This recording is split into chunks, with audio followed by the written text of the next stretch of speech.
Hi everyone, it's Chris. Thank you for downloading this episode of the SoxProspects.com podcast.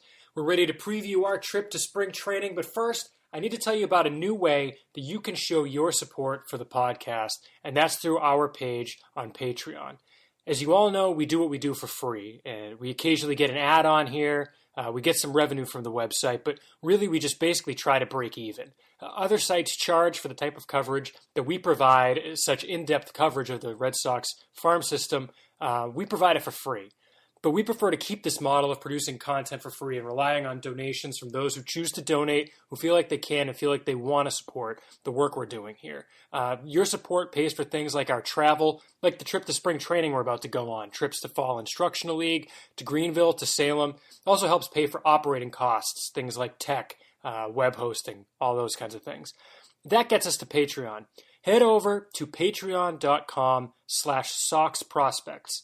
If you want to become a Patreon, what you do is you're going to pledge to give a certain amount of money per episode. Not a lot of money, mind you, just say $1. If you pledge $1 per episode, you get access to a private feed for the show, and you'll get to jump the line to have your questions read on the podcast. You know, I won't even complain if you send us more than one like I typically do. Say you want to bump that up to $2. That gets your name listed on the website with other supporters of the podcast, and you're going to get access to an exclusive chat with the Sox Prospects brass and other supporters that we're going to try and do about once per quarter. Pretty sweet, right? Are you a Sox Prospects podcast junkie? Is all that not enough for you? Well, if you pledge $5 per episode, we're going to give you all that, plus a personal shout out at the end of each episode. And once we hit $50 in contributions at the Sox Prospects Junkie tier, we're going to start having call-in guests. You'll get to call into one episode per season for about a 10 to 15 minute segment. So, you get all that.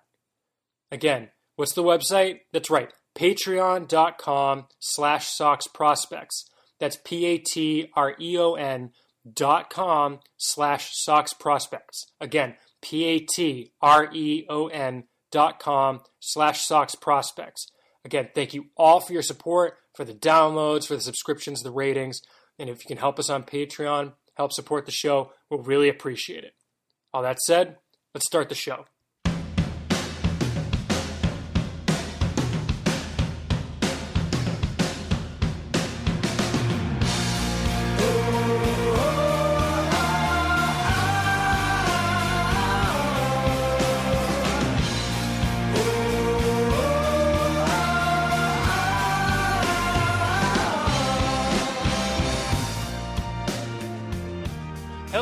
You are dialed into the number one source for information on the Boston Red Sox minor league system on the web.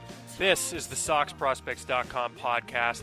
Thank you for the download. My name is Chris Hatfield. I'm the executive editor of SoxProspects.com. And as always, and for the last time before spring training, I am coming to you from Sox Prospects Mid-Atlantic here in our nation's capital. Or I guess to say it more correctly, the Sox Prospects spring training trip.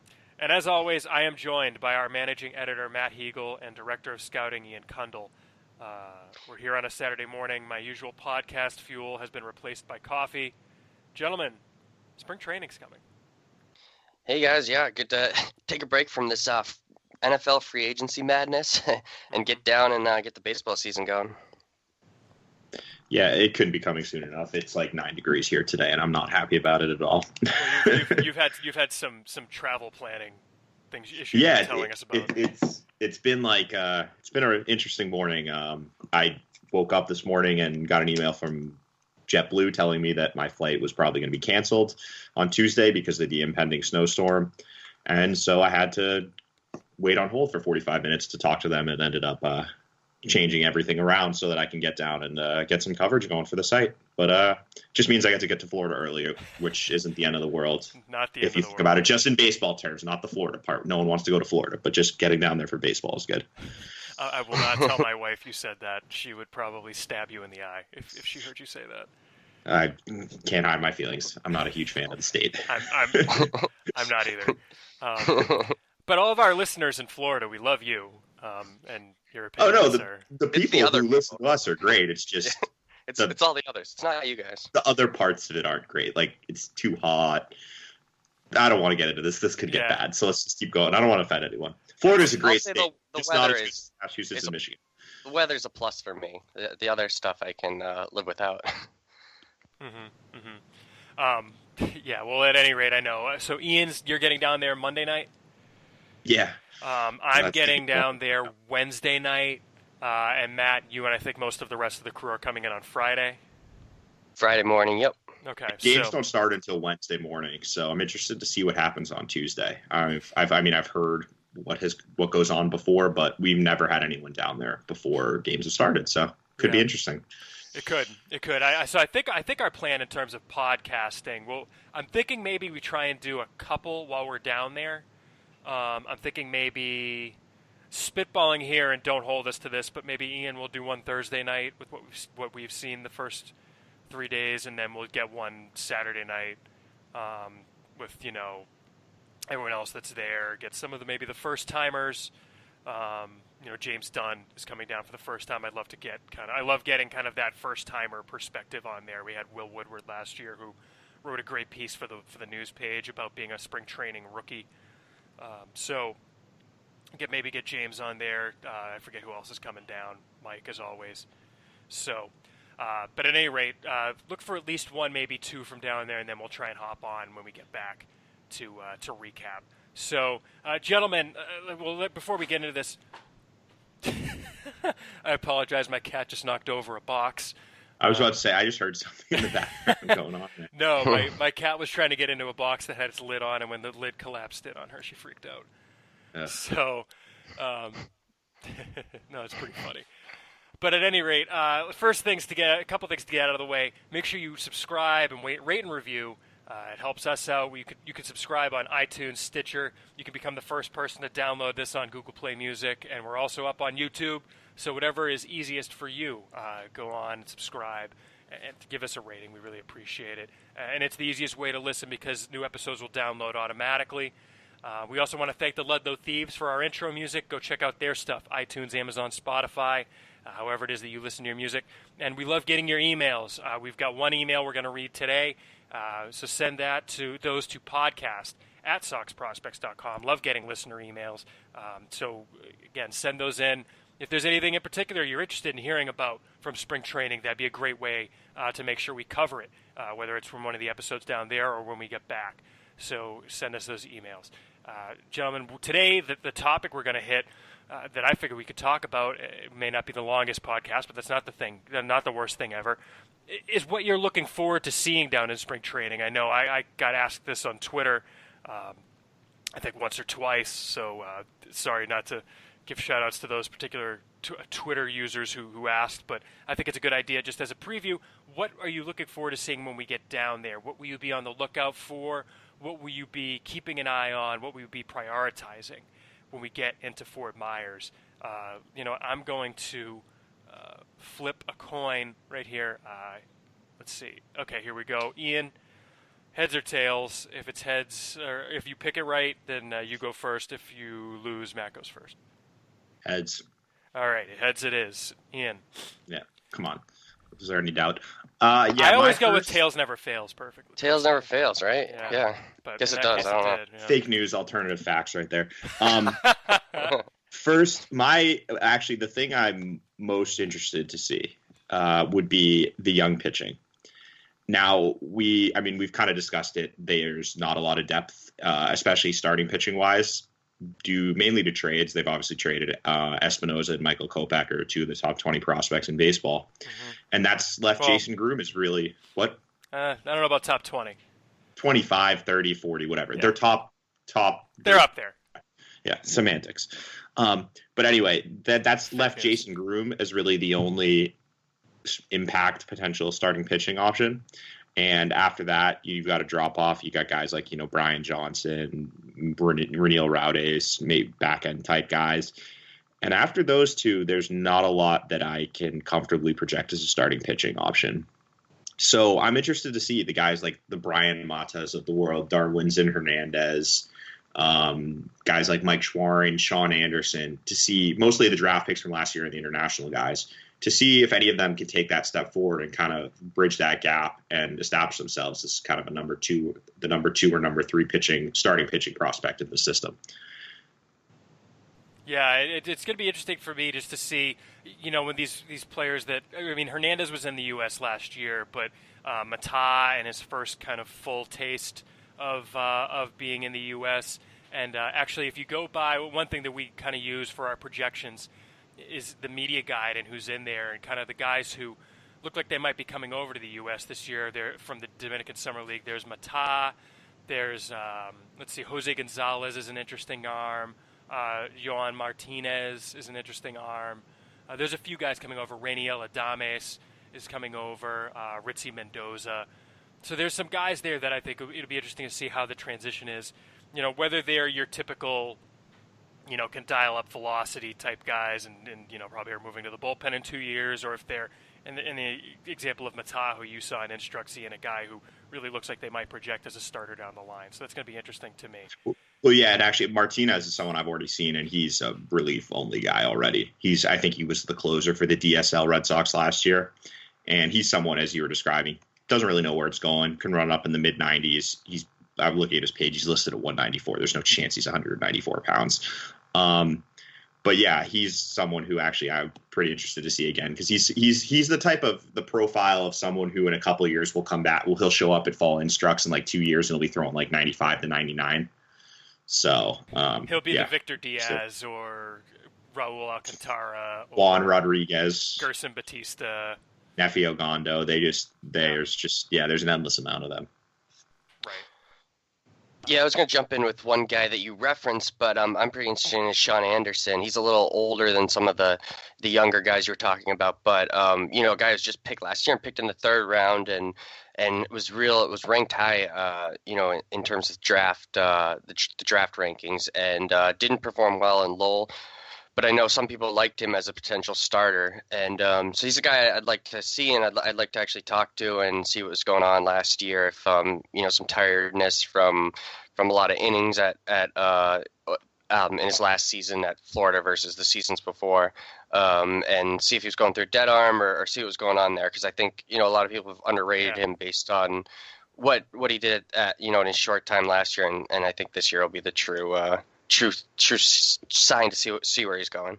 Yeah, it was just so interesting how bad he was. I mean, he was a guy who was a top 100 draft prospect, and he came in and just got bombed in Lowell. And I know we always preach, don't pay attention to first season stats when guys who have just been drafted. Try not to get too excited or too disappointed, but. I mean, 2 2/3 innings, 12 hits. Yeah, in a sense, it's like, well, that's probably worse competition than he was facing at college. So that's not a good sign. But the other side, he was fared well against competition on the same level. So you'd think maybe something was going on there beyond just bad performance due to ability. Yeah, I actually saw both those outings, and I wonder if he had like dead arm or something, because it was really weird. He was giving up a ton of contact, as you can see, but it was mostly like weak contact. He wasn't really getting drilled around. It was a lot of like weak, bloop singles, ground balls that get through the infield, just guys putting the ball in play, and it was finding holes. But at the same time, he just didn't look comfortable at all. Like there was the command wasn't there. Velocity was, he was like in the low 90s, I think, but sometimes he was down in the high 80s. And the other thing I'm interested to see is if he's going to end up someone who cuts down his pitches, because right now he threw 5 different pitches in like 2 inning stints, which didn't make any sense to me. No. It was one of those things where it's like you need to pick, 2 you need to pick 3, focus on those, and maybe you have a 4th pitch as a show me. So I'm interested to see if they end up working with him to cut down his arsenal and kind of focus on, maybe just the fastball, the cutter, the changeup, and then have the curveball that he can spin on occasion or something like that. Mm-hmm. Mm-hmm. Yeah, cutter seems like a pitch that they sometimes make guys shelve. I remember they did that with Workman, right? Not shelve, but put it away for a couple of years. They put it away till he gets to the high minors. Anderson's cutters was pretty good, though, if I remember correctly. So that would be, I'm interested. Workman's was too, wasn't it? Yeah. I mean, they had him put it away so that he. Go ahead, Matt. Well, I was just gonna say with Pat Light too. I don't know if it was the cutter, right? No, it was the splitter, right? So that was the splitter. sometimes they don't want to rely on that best pitch that's just too good for those young guys, I think. Well, that's the point I was going to make, is that sometimes in the low minors, guys who haven't seen a pitch like that are just going to flail at it, and so the pitcher's going to have a tendency to keep going to it. And that's part of, I think Henry Owens is a pretty good example of this, because he's someone who, when he was dominating the low minors, he could just throw fastballs and changeups and just like get everyone out. Mm-hmm. And the end result was, though, he didn't work on his curveball enough. And we saw when he got to the high minors, they had to throw his curveball a ton and kind of put the changeup on the back burner during some outings, but the curveball was getting hit. And as a result, recently we've seen his results have been pretty poor. And it seems like that's kind of carried over into spring training this year. So that's why I think it is valuable, as you said, to if you have one dominant out pitch, that you definitely need to throw it just to keep it, make sure you get the arm action, you've got some reps with it. But at the same time, you need to focus on those other pitches and developing them. Matt, what you got? Let's see. Well, another pitcher I don't think we've mentioned yet is Travis Lakins. I'm pretty interested in seeing what he looks like, because he's a guy who, coming out of spring training last year, we had pretty high hopes for. He looked good and he had a pretty good resume, so to speak. But didn't have a great season at Salem last year. It was a pretty aggressive placement right out of the draft the year before, skipping over Greenville. Let's see, 5.93 ERA, so pretty bad overall. He had a lot of injury issues, only made 18 starts, 19 appearances. Yeah, I mean, he's a guy that has sort of been disagreement within us. We have one person who may not be on this podcast who is not a fan.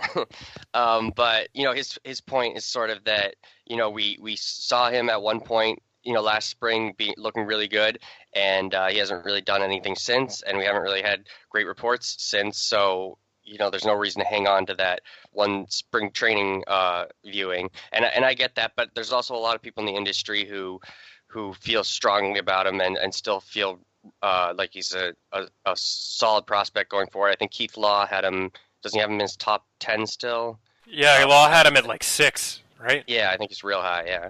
So, I mean, some people think he's a reliever. We'll see. But I think he's a big guy this season and this spring specifically. See where he's at. Yeah, I agree. He's a weird one for me because, as you said, when I saw him I saw him for part of an outing during spring training, and Chaz Fiorino, who was also down there, and he saw the entire outing and was really impressed. And so we kind of bumped him up. We bumped him up based on that look. But then the reports I got back during the regular season were not very favorable. They talked about the fastball was straight. He had some velocity, but there wasn't much there. Breaking ball wasn't working. And I got some like NPs on him, which was pretty interesting to hear. NP meaning non-prospect. Non-prospect, yeah. Guys who maybe will get to the high minors, but probably not. And that was a little surprising based on what we saw. I unfortunately wasn't able to see him last year. But then I think it was Keith Law talked about, as Matt alluded to, he was high on him and said that he had some injuries this year that could account for the poor performance. So, yeah, I agree with Matt. He's someone I'm very interested to see. Yeah, that's a good one. I like that. I like that a lot. The first one I'll say... Do we think he starts in Salem? Again, he has to. He has to, yeah. I mean, you're not going to demote him, and he certainly hasn't earned the bump to Portland. Yeah, all right. If he was like looking like came out like gangbusters in spring, maybe I could see them promoting him based on that. Yeah, maybe, but I mean, for context, go ahead, Matt. Yeah, no, I guess I reconsider that based on the fact that he really didn't have a full season at Salem. Right. Because of the injury. Especially if he was hurt. So he got shut down in August with an elbow injury, but I mean, who knows how long it was bothering him ahead of that. For context, our projected rotations right now on the website, and these are obviously subject to change, but in Portland, it's Teddy Stankiewicz, Jalen Beeks, but Jalen Beeks looking good against Team USA the other day, by the way. Oh, yeah. I would like to point out that I said that that was going to happen on Twitter before. Yeah. Good for him. Big brain. Trey, go ahead. We have him in our top 30 for a reason. Yeah. He's a good prospect. Like, I really like him as a reliever. He's lefty, he throws hard, he's undersized, but there's deception in his delivery. He's athletic, spin a breaking ball, decent changeup. Like, that's a potential like 6th, 7th inning lefty right there. Mm-hmm. We were on him early too. I like it. I like it. Good work, Ian. But the projected Portland rotation: Stankiewicz, Beeks, Trey Ball, Matt Kent, Jacob Dahlstrand, Daniel McGrath. Though that's kind of the crew, fighting for rotation spots in Portland. Again, assuming health, who knows what happens? Who gets bumped to maybe a piggyback role? But then in Salem, it's Roniel Raudes, Travis Lakins, Dedgar Jimenez, Logan Boyd, Daniel Gonzalez, Mark Brakeman, Jorge Hernandez. That's kind of the group that's fighting for spots there. To me, it just seems like maybe a more natural fit is to start Lakins in Salem, see if any of the guys in Portland separate themselves and maybe are able to go up or anything like that, or maybe a Trey Ball or a Beeks gets moved to the bullpen, making the spot open for Lakins to come up if he's pitching well in Salem. But we'll see. I think Salem, personally. I guess we'll move on to me, and the first one for me is one of my guys, and I think he will probably be back in minor league camp by the time we get down there. But for me, the continued development of Rafael Devers is something that I'm always interested in seeing, especially because I got absolutely screwed with the minor league schedule this year, where I basically have one series I'm going to be able to see all year nearby here in DC, because Greenville doesn't come to Hagerstown once, and Salem comes to Frederick once and to Potomac once, and I'm going to be out of town both weekends. So for me, this might be my only opportunity to see Rafael Devers unless I travel this year. And it's not just because he's hit 5 home runs in the 5 games I've seen him or something stupid like that. To me, he's kind of the last great hope that they're going to have coming up for a while. I consider Andrew Benintendi, although he is technically a prospect, a major leaguer. And for me, Sam Travis I think he's a lot closer to the level than we might give him credit for, but he's not on the Rafael Devers Benintendi level. I think Devers might be the last position prospect for a while that we see who has a chance to come up and really be an impact everyday player and at a level that is above what Travis might be able to do. So apologize for the meowing cat in the background, but I really want to see what Devers looks like. I want to see how he's carrying himself coming back down from Major League Camp.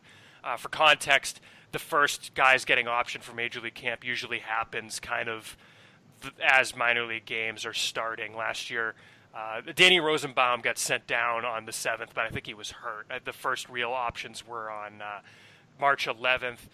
William Cuevas got reassigned to minor league camp, and then on March 15th was Bryce Brent, Sean Coyle, Edwin Escobar, Pat Light being optioned, Williams Jerez being optioned, Chris Dominguez and Ali Solis being reassigned to minor league camp. So I would assume Devers gets sent back down around that point, although maybe he'll stay up. But that first major league camp is really a big deal for a guy in his development. You pick up some things. You're around guys who are in the majors. You're around guys who have made all-star games and won awards and things like that. Mookie Betts. It's a quick side note. One thing that's been interesting to me, you follow some of the younger international free agent guys on social media, and a bunch of them, when they got to minor league camp, were taking photos with Mookie Betts and putting them on their Instagram, because hey, he finished second in the MVP voting last year, and it's just funny thinking back to him being, kind of a little bit of an afterthought in Lowell, but being around that atmosphere, coming back down, how will he take it? I have no reason to think he'll take it poorly or anything, but seeing how the development goes, and this could be the year he comes up if everything goes right. Who knows? At the end of the year, maybe he's a guy who factors in. So I'll be looking to see how Devers looks in camp. I don't know what you guys think in terms of Devers being in a major league camp. He's playing a lot. He's playing, I think, almost every day as a defensive replacement. So he's gotten a lot of run out there. Yeah, and he looked. I think I just saw one game where he's starting. He looked real good, like in the field especially. I was surprised at how agile he is. He's kind of like I don't say he's not as big as Pablo Sandoval, but a little bit like that in terms of body shape and can move. Agile for his body. Mm-hmm. And no, he's not. Yeah, he's not. I don't want to put him in Sandoval's class. Nobody should panic. But and he's still so baby faced. But he looks like in pretty good shape overall. He's never gonna be like a middle infielder type. But he's never gonna be Jose Venecia. Right, exactly. But he has the face. Yes, exactly. But yeah, he's pretty impressive for his size. All right, Ian, what do you got? What's your next storyline you're looking to follow from spring training? My second storyline regards the Lowell Spinners team of last year, and specifically the hitters, because some of the hitters last year in Lowell put up some pretty impressive numbers, namely Bobby Dahlbeck and Tyler Hill. Mm-hmm. And I want to see what's real and what's not. You know, Dahlbeck really struggled in college, had a rough junior year, I think, at the University of Arizona this year. At the plate, at the plate, yeah, he was very good pitching. Signed with the Red Sox, obviously, and changed his swing mechanics, stopped pitching, and destroyed the ball in Lowell like I hadn't seen someone do in years. And, you know, I want to see if he can carry that over against more advanced pitching. Is he going to be sticking? I mean, I would assume he sticks with the mechanics he had last year. And just kind of, you know, how much contact is he going to make? Because that's the ultimate question with him. You know, he's going to hit for power. Even if he hits like 220, he's going to hit 25, 30 home runs. But the question is he going to be able to hit like 250, 260, maybe good year 270 in order to, you know, reach his potential ceiling? He's, you know, an everyday Role 6 type player, first division player. And that's going to start this year when I think, you know, how he handles himself in spring training is going to go towards, I would lean towards him starting in Salem for the year. And that's going to be a really good test for him. And I'm interested to see how he looks in spring training just against some of the better arms. And then the other one, Tyler Hill, is kind of on the other end. I'm not a huge fan of. I think we've kind of made that clear. You can see by the rankings, even though I don't think he's in the top 30, even though he had a very good year in Lowell also. And I saw him a lot and I just don't buy it. But I want to see, you know, he's one of those guys. He's got to prove it to me at every level. And if he continues to hit, you know, then maybe I'll have to reevaluate. But I'm interested to see also him against the more higher quality pitching starting in spring training and then carrying over to the regular season. Yeah, Tyler Hill is kind of a weird one for me. Just, you know, it's not like he was old for the level last year. He was 20. And he just had such great success, 332, 402, 487. But, you know, it's interesting with the left field only profile. I don't know. Again, like you said, he's going to have to prove it at every level. Yeah, because it's, as you said, the biggest thing right now, though, is the left field only profile is disastrous. Because when you're a guy like him who doesn't project for big power, and he's actually not as fast as I think he should be or he thinks he is. He went 11 for 22 on steals last year. Yeah, he's like kind of a sneaky bad athlete, which is weird. but he as a left field only guy, that means you have to absolutely mash.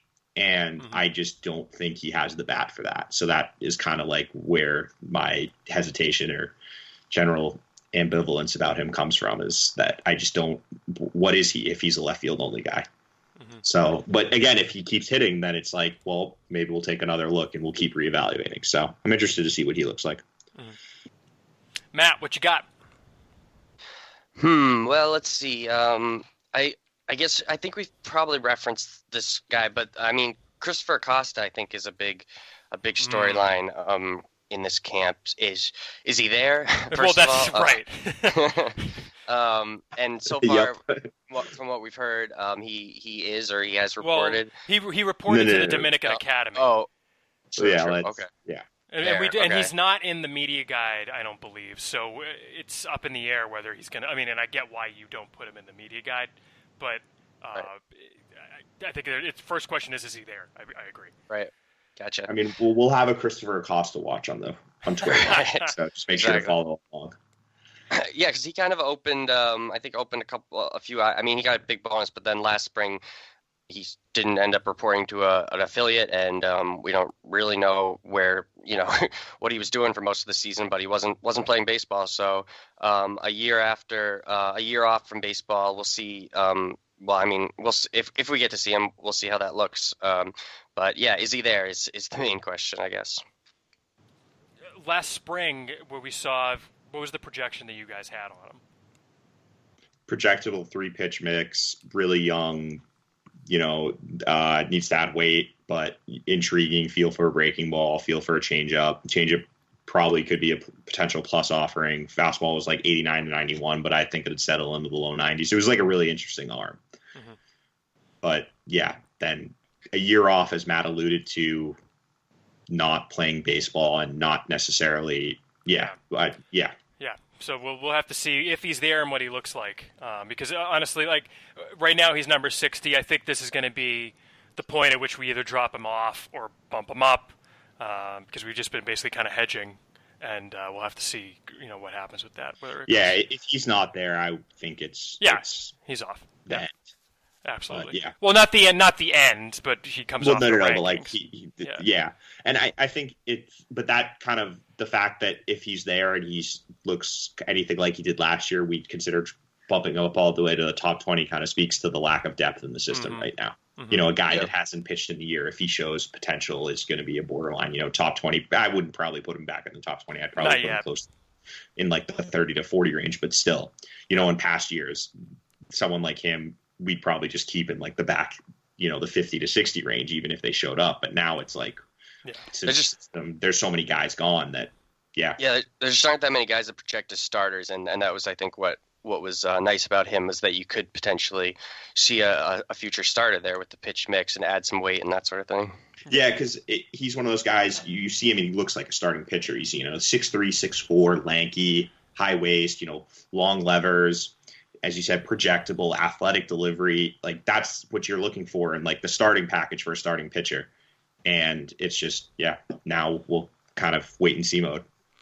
Yeah, I think he's definitely top 40 if he's there and looks remotely good. All right, well, for me, one thing that I want to see, we've talked a lot about young pitching, but one name we really haven't talked about too much is Roniel Raudes. Of course, last year with the Greenville Drive, Raudes, who's a young right-handed pitching Nicaraguan, had a great season, 113 innings, 104 strikeouts to 23 walks.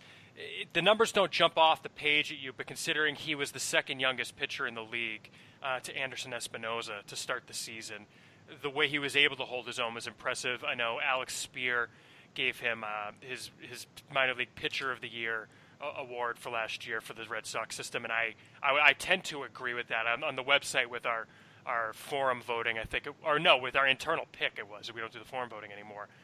The pick was Jake Cosart, which just showed the starters really just across the board weren't all that impressive. But with Raudes, to me, it actually was the Red Sox minor league pitcher of the year as well. It wasn't just Alex. I want to see what it looks like. The thing with Raudes that's always until each level up the ladder, for me, he's going to have to prove it, is the fastball is 88 to 90. And, I mean, you can say all you want about a young pitcher with great pitchability. In the major leagues, with a 88 to 90 mile per hour fastball that you can go reach it and get 92, you got to prove it to me that that's going to work at the higher levels of the minors, never mind the major leagues.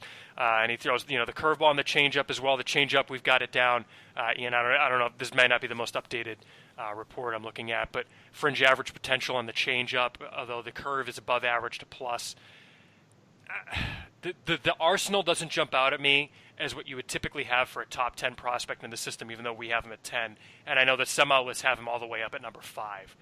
So I just want to see him prove it. Is there something there that we haven't seen before? What led to that success? Or is this just one of those things where a guy had success in the South Atlantic League that isn't necessarily going to carry over? Alex Spear in his top 30 for Baseball America had Raudes at number 6.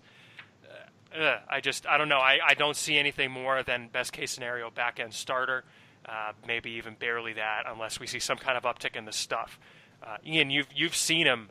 What do you agree with kind of that assessment and what we need to see out of him, if not this spring, at some point before he reaches the high minors and some kind of uptick in the stuff? Yeah, the thing that's concerning me mostly with him is we've seen someone with a similar profile before in Henry Owens, in the idea that they throw like 88 to 90. But the difference... Owens threw harder. Owens was like 88 to 90. I had him always 89 to 91, 92. I mean, he's been mostly okay. Right. So he's like 88, 91. But Raudes too. Raudes actually has an updated report in editing right now, where he was 88 to 91. He tops out at 93. But it's like 88 to 91 fastball. Owens has better secondary pitch. His changeup is better than either Rowdy's curveball or changeup, but Rowdy's has the better 3-pitch mix. His curve and changeup, his third pitch's changeup is better than Owen's curveball. But it's just, as you said, those guys. The big difference though is Rowdy's is much better command and control profile than Owens did, and that's a big separator. The pitchability and the command and control profile. But as you said, it's just how many starting pitchers are there in baseball right now who are like 88 to 91 and have long careers? And, there are some, but you have to be a command wizard to be able to pull that off, or you have to have very good secondary pitches. And while Rowdy's has the potential, I think I do like his curveball. I think there's, but I'm not sure it's a plus pitch. And similarly, the changeup, I think, is more like an average pitch. And so it's like, it's risky. Even though the floor is pretty high, like I think worst case, he's like an up and down organization, like guy who pitches in AAA, gets a spot start here and there. But there's not a lot of margin for errors, I guess what I'm trying to say. And he needs to, as you said, I'm interested to see what he looks like this year. And is he going to, maybe is he going to add a tick of velocity or two if he fills out? Is one of the secondary pitches going to take a big step forward? If something like that happens, I'll feel a lot more certain about him. But right now, as you said, I'm still pretty skeptical. Yeah, well, I'd add also that he's on my list as well. Like even as Spear had him high on his list, like you mentioned. Keith Law had him at 6th on his list. Who has a lot of contacts in the industry. We only saw him once or twice this year, right? But I know Ian also and others in our system in Sox prospects have plenty of contacts in the industry as well. But I'm just kind of interested to see what they're hearing or what they saw in him or what they heard on him to push him that high. Was it somewhat about the lack of talent after the top 4 in the system? I mean, was it mainly about that, or is there something there that we just haven't seen yet? He's so young, maybe he's improving quickly. I don't know. I'm pretty intrigued, and I'm just kind of curious why he was that high on a few lists. Yeah, I mean, looking at some of the pitch FX data on Fangraphs right now, and guys who've averaged around 90 miles per hour with the fastball. I mean, you've got Madison Bumgarner, whose secondary stuff is much and better. Left-handed is different story. Kyle Hendricks, who I admittedly, I'm not the world's greatest expert about, but he's it's pinpoint command. Yeah, it's mixes pitch as well. But yeah, I mean, that's the similar, at least velocity wise, that's a similar profile. Yeah, and a lot of the guys who the fastball velocity is not there throw cutters. Looking at let's see. Who else we got here that's not up there? Colin McHugh throws a cutter. Lackey's old. Lackey's a cutter guy too, though. Yeah. Well, that's what I'm saying. Yeah, they were cutter guys as well. So it's just the profile. Yeah, Marco Estrada throws a cutter. Adam Wainwright throws a cutter. And I think too, I don't think there's much difference between like the other, like Keith Law and I think MLB maybe had him at like 6. That's not very different than us having him at 10 because I consider the guys from 6 to 10 interchangeable. I don't really I would have it ordered differently than we have it currently on the site, and Rowdy's would be higher. But it's just like I don't think it's not like it's the same tier basically is what I'm trying to say. It's not like we have him significantly lower in that regards. Well, I think the one guy you'd argue with is he has Dalbec behind him, so that's kind of an interesting one. Well, I mean, but if Bobby you didn't see Bobby Dahlbeck last year, it'd be hard to believe it. I get it. Yeah, I think it's easier to rank Bobby Dahlbeck lower too if you do draft coverage because of how bad he was in Arizona. I think for us, it's a lot easier to forget about Arizona because we weren't watching him. So yeah, and I think, and also I agree with that too, and it's just from talking to like amateur scouts who saw him at Arizona and then saw him again during the regular season is kind of what reassured me with him. Right. Was they were the ones who were like, wow, what did I miss here? Like this is a completely different player. And when you're hearing that a couple months after the draft, that's generally a good sign. Yeah. Well, let's do one more. We'll go maybe kind of lightning round with this. Ian, do you have one more really quick one that you are interested in seeing? Is any outfielder gonna? It's outfielders. Yeah, basically, it's in the second, in kind of like the 21 to 60 range. Is any position player going to step forward? It's kind of piggybacking off the last one with Tyler Hill is someone who could potentially, I don't think it will happen, but who could step forward. But is anyone going to step forward and look like they could be at least like an average regular or, you know, a solid, you know, platoon bat? Because if you look at our rankings between, what is it, like 15 and 40, it's basically all pitchers.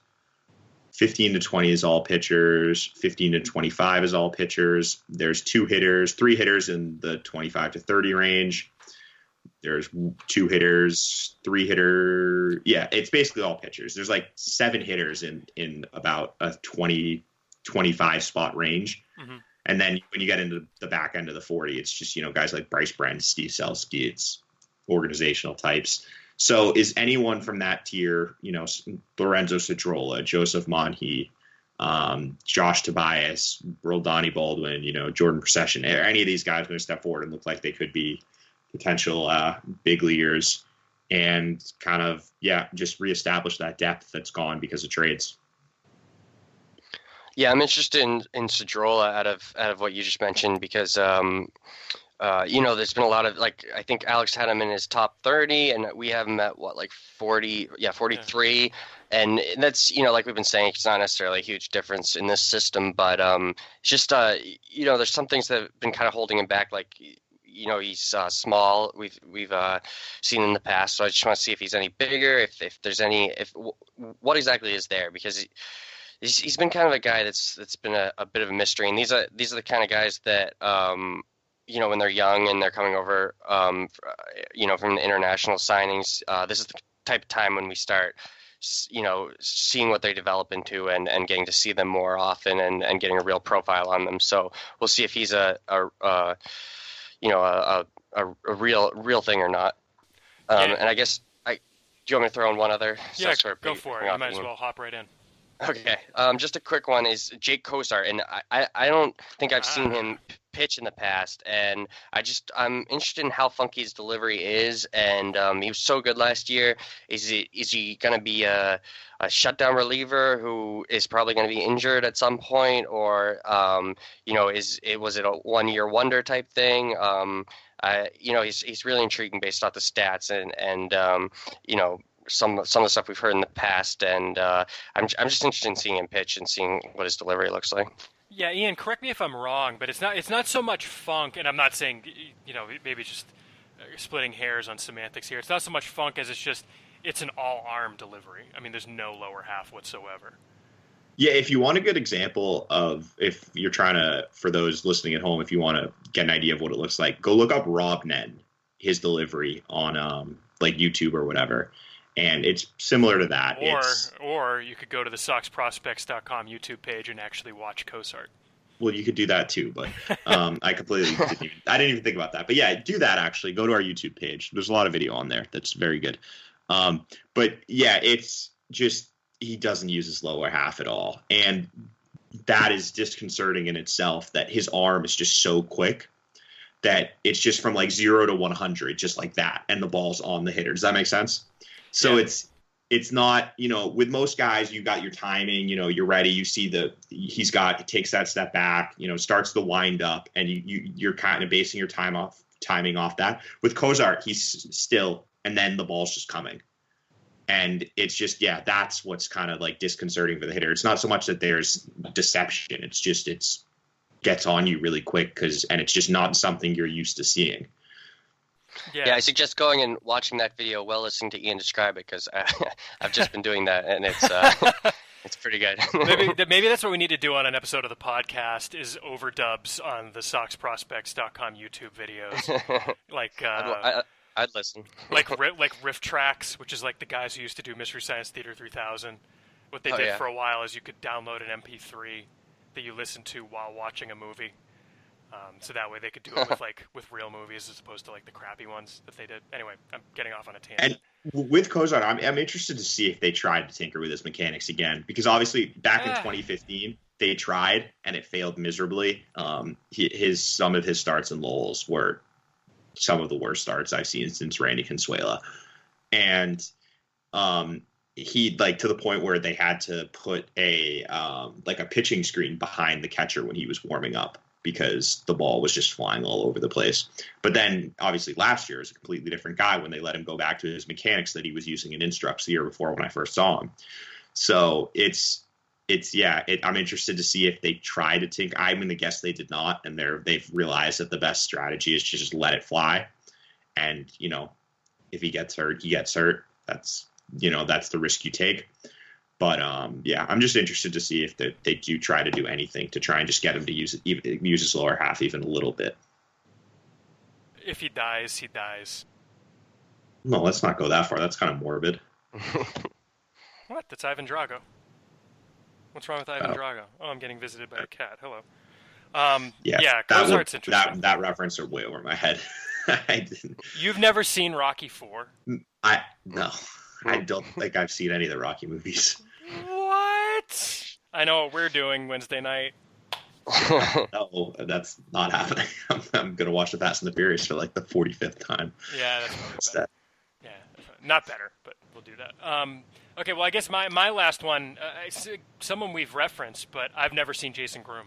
I want to see Jason Groom. I want to see what he looks like after an off season as a professional baseball player. And I had as an option on here just the 2016 draftees as a general proposition, because after that first taste of pro ball, one thing that's interesting to me is seeing how they transition out of their first off season into their first full season, what they look like, what they've been doing in the off season. And especially with Groom, who's kind of, as we've mentioned a number of times on here, a guy with the type of talent that usually does not fall to a team like the Red Sox, even when they are picking in the past 4 years like they have in the first half of the first round. The talent there was 1-1 talent, at least, top 5 talent. So to me, it's going to be seeing, how he is on the field. And also, given all of the whispers around the draft about the makeup, I want to see how he's conducting himself off the field, how he's conducting himself on the field, not pitching, but just how he's going about his workouts and things like that. How is he adjusting to life as a professional athlete? And that's a big part of the transition out of, being a high school kid. I think we forget about this. Thinking back to what I was like at age, 18, starting my first job. I might not have been. Well, and he was, and he was a guy who was drafted at 17. Right, and, exactly. There you go. He went from being a 17-year-old high school student in New Jersey to being a 17-year-old multimillionaire. Right. And that's the thing, as you said, it's like, do you rest on your laurels, or does that motivate you even more? So, and especially given your concerns that you had, and not concerns, but the points you raised about the body, about how it's a big body, he's definitely going to have to work on it. You can see it like in the photo on our page right now. He's got tree trunk thighs, but you can see there's some softness in there. And you look at I think we have video too, and you can see it's just such a wide frame. He doesn't look at all like he's a 17 or an 18-year-old, and he's going to pitch this entire year at 18. So he's still so young. Well, most of the year. Most of the year, end of August. But he's going to be pitching in Greenville this year as an 18-year-old for almost the entire year. How old was Espinosa when he was in Greenville? Was he 19? No, he was 18, I think, because Raudes was Raudes' age 18 season. So. Yeah, you're right. So Raudes pitched last year, the entire year at 18 too. But yeah, it's going to be interesting. Mm-hmm. And I think actually I'm glad you brought up the draft, because looking back at it, I kind of like last year's draft. Yeah. At least, I think they did pretty well with those first 6 picks, when they were actually taking guys and paying them slot. After that, obviously there's not a lot of depth, which is what happens with the new system. And there's not a lot of, high upside late round guys. But those first 6 picks, all of them, minus Anderson, because we haven't really seen him pitch more than an inning, I would project to play in the big leagues at some point. Well, honestly, go ahead. So, yeah. I was going to say, if you look back, the last 3 drafts actually haven't been bad. They've been pretty good. It's 2012 and 2013 weren't good, but if you look at 2014, that draft has Kopech, Travis, Cozart, Ockamy. Danny Mars is kind of a sleeper. Speaks as a late round pick. Shepard is a late round pick. A couple more sleepers late. That's a pretty. 2014 looks like a pretty good draft. 2015, Benintendi alone makes your draft. Yeah, but it's like a one person. Well, but they didn't have a second round pick. That's a good point. Jagger Rusconi as a 5th rounder is, interesting. Lakins in the 6th round, Taylor in the 7th, Logan Allen in the 8th, who's been traded, helped you get Kimbrel. And there's Logan Allen would be the second prospect from that draft. Yeah, I guess he got the that's second. Fair. And Austin Rye is not dead yet. I think the ceiling is a little low on Ryan Matheny, but that's not a terrible draft. It's not the carnage that is, say, the 2013 or 2012 draft at this point. Well, and we're seeing the impact of those two drafts now with how they have literally zero depth in the high minors. Well, it's crazy. The 2013 draft, your best prospect right now is the guy you took in the 26th round in Mauricio Dubon. Right? Well, he's not even on the team anymore. Well, but I'm saying, looking at the talent they selected, the other problem with the 2013 draft is all of the talent they selected is gone now because it's Dubon got traded.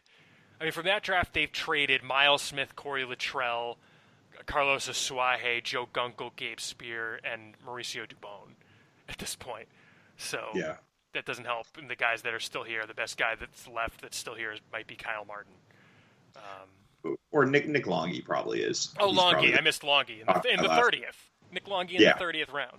So. But it's just we're seeing the impact, though. It's just that's why there's no starting pitching prospects. They tried to get starting pitching prospects. It's just, so either they were traded or guys like Stankiewicz and Ball haven't lived up to expectations. And similarly, you look at the 2012 draft and it's, they gave big money to Ty Buttrey, to Jamie Callahan. Pat Light's been traded, but, Brian Johnson. And while Johnson and Marrero and even Mike Miller have made the big leagues, none of them project as.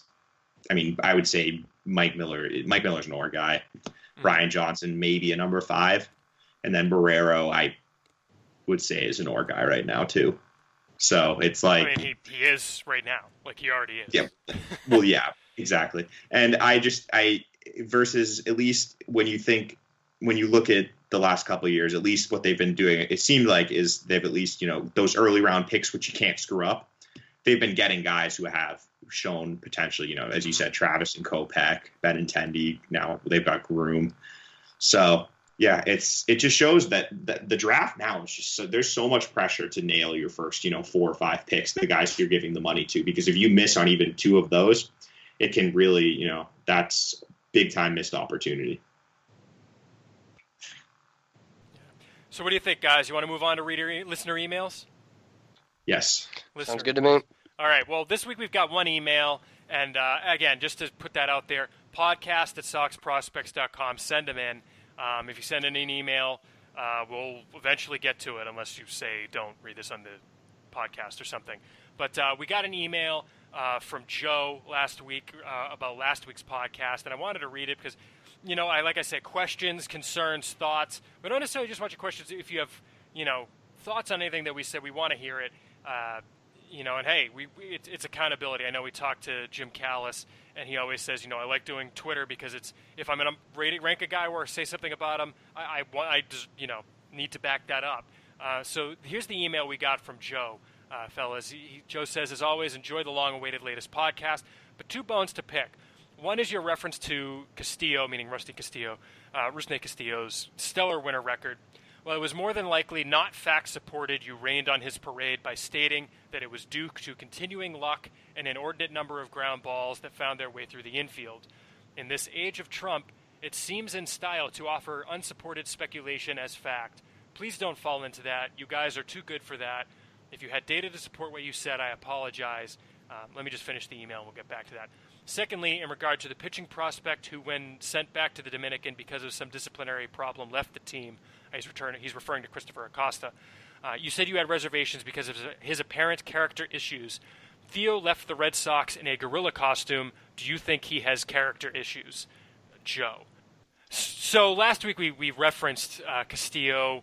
We did, in fact, have data to support that it might be a fluke. First of all, in 51 at-bats, he had all of 3 extra base hits, and they were all doubles. He didn't hit any triples. He didn't hit any home runs. So, again, it's a distinct lack of power from Castillo during his winter season down in Puerto Rico. The other thing, his batting average on balls in play was .435, which is unsustainable. He had 20 hits and 51 at-bats, no home runs. that's a pretty high average on balls in play for a guy who we know hits a lot of ground balls. So that's why we make that statement. He grounded into only two double plays, but he's also got a little bit of speed. When we say things like that, we are not just throwing out random speculation. We are backing it up with data. The line was unsustainable. I think it was telling that in the Caribbean series in 5 games, he hit 174. He went 4 for 23 with a home run in 5 games. He's had a pretty good spring so far, admittedly, but the fact of the matter is he is going to need, in order for him to become anything for the Red Sox, or frankly for any team to even want to trade for him, he's kind of in no man's land right now because of that contract. He's going to need to be the best player on the Pawtucket Red Sox and perhaps in the International League for an extended period. Well, yeah, he's not going to get called up with that contract by the Red Sox. Right. There's just I don't think that it's like 600. It's 60 grand a day. I think that he's on the roster towards the CBT. Yeah, like he could hit 350 in Pawtucket and they wouldn't call him up. Like I don't see any way that he gets called up. And it's the Puerto Rican Winter League is not the caliber of pitching that he's going to be facing if he was to be up in the big leagues. And even we saw him last year in Pawtucket. I saw him last year in Pawtucket a ton, and he just wasn't. He'll show flashes. He'll have a game or two. He'll have a hard line driver, and the bat speed is there. It's just the rest of the approach is not there, and the swing is it's just such an all or nothing that it's just he's going to run into a few hits here and there, but he's just not a type of player that it's worth holding out hope for, in my opinion. Mm-hmm. And he's going to he has the raw tools, and maybe there is a chance that he can turn it around somewhere else, and maybe he'll get lucky for a few months, but at the end of the day, I mean, we've kind of seen he kind of is what he is, it seems like. Yeah. And then as to the second part with Acosta's character issues, I mean, first of all, as a player, when you are assigned to a affiliate by the team, you don't just leave. That's a major problem. That's not a good thing. Also, if you don't like where you're assigned, you don't leave. Yeah. Just because you're angry about it. The comparison to Theo Epstein is completely off point. I mean, putting on a gorilla costume to avoid the media when you are leaving the club, when you're leaving Fenway Park once, is not the same as not reporting when assigned. That's one problem. Second of all, I mean, we don't really want to shine a light necessarily on it, but there are other flags there with Acosta that we're not TMZ. We're not going to get into it, but there's stuff that's publicly available if you want to go look that gives us some pause about him.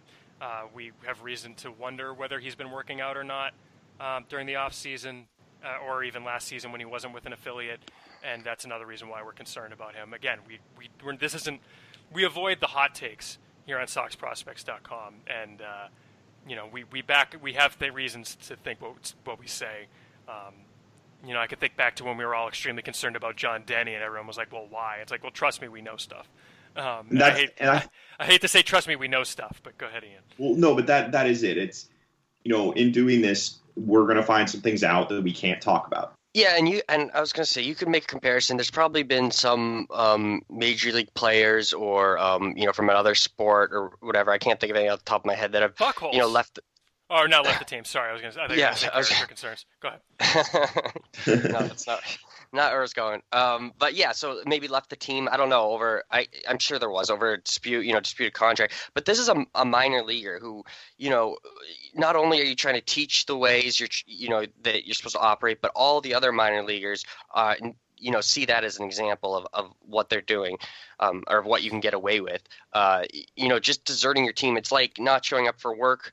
In real life, in our jobs, and just expecting to have a job, next year. He's in some ways lucky that the team wants to bring him back, even.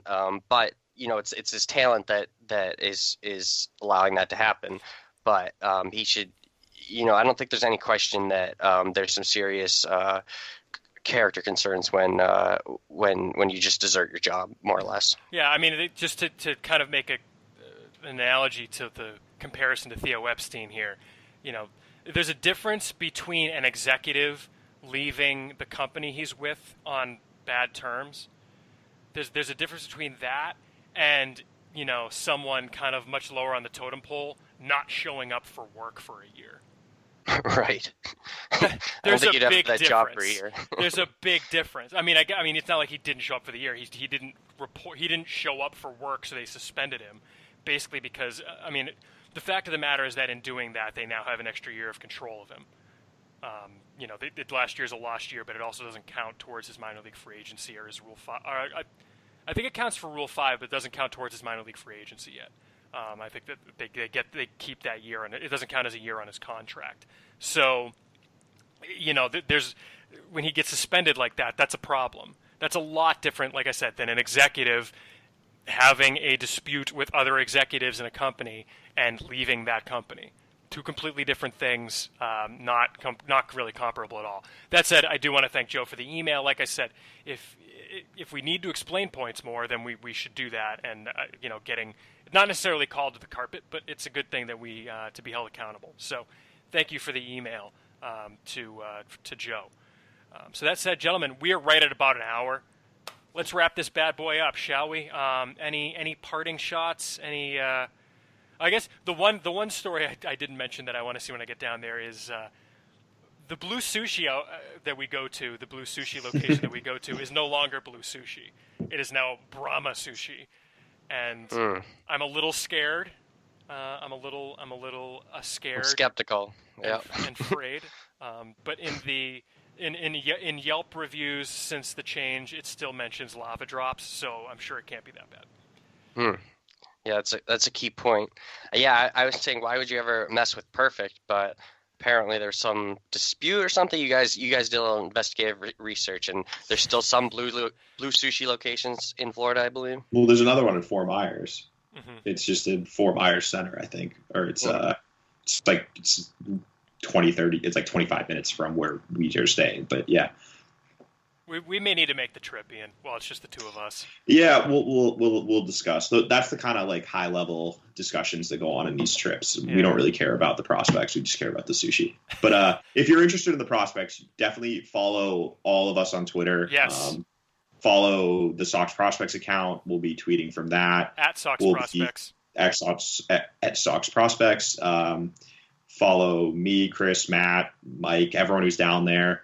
We're going to be tweeting out video. Maybe we'll dabble with some live video of BP if we can get that working.